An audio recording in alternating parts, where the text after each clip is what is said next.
circuit court, le département avance.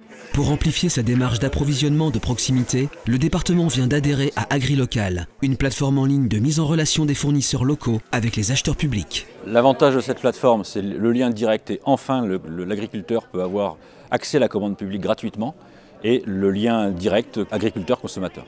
C'est de nouveaux clients, oui, on espère pouvoir en retirer un petit peu plus de valeur ajoutée. Et puis en plus de la valeur ajoutée pécuniaire, il y aurait une valeur ajoutée de valorisation du produit sur le local, quoi.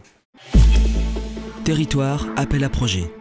En déployant les conférences de territoire, le département affirme sa présence aux côtés des élus locaux pour les accompagner dans leurs projets. La concertation débouchera sur le dispositif Saône-et-Loire 2020, avec pour objectif un meilleur usage de l'argent public qui recentre la dépense de la manière la plus juste.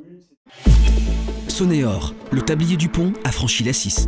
Le 18 mars, 300 personnes s'étaient déplacées pour assister à la pose d'un tablier sur l'autoroute A6 à hauteur des communes de Champforgeuil et de Fragnes-la-Loyère. Alors en réalité c'est une étape très importante parce qu'on a peu de marge, il faut absolument que le tablier soit en face de ces appareils d'appui. Donc c'est une opération de précision. La maîtrise d'œuvre, donc la conduite de l'opération est assurée par les services du département. Ce pont de 44 mètres de long permettra à l'avenir d'établir une liaison directe entre la RD 906 et la RD 19. D'un montant de 2 700 000 €, ce projet est financé en partie par le département. Il s'inscrit dans un dispositif plus global qui permettra à l'avenir de mieux desservir le parc d'activités Saône-et-Or, grand pôle d'attractivité du bassin chalonnais. En bref, Salon international de l'agriculture, l'excellence agricole de Saône-et-Loire était à l'honneur. Les médaillés d'or du concours général agricole ont aussi reçu le trophée du département.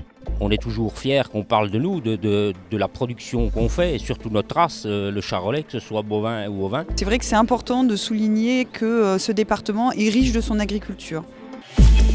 Basket Pro A, l'élan Chalon recevait Monaco. Le département de Saône-et-Loire et son agence de développement touristique étaient à l'honneur.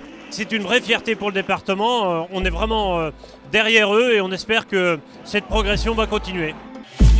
Journée internationale des femmes, hommage aux femmes du service départemental d'incendie et de secours de Saône-et-Loire.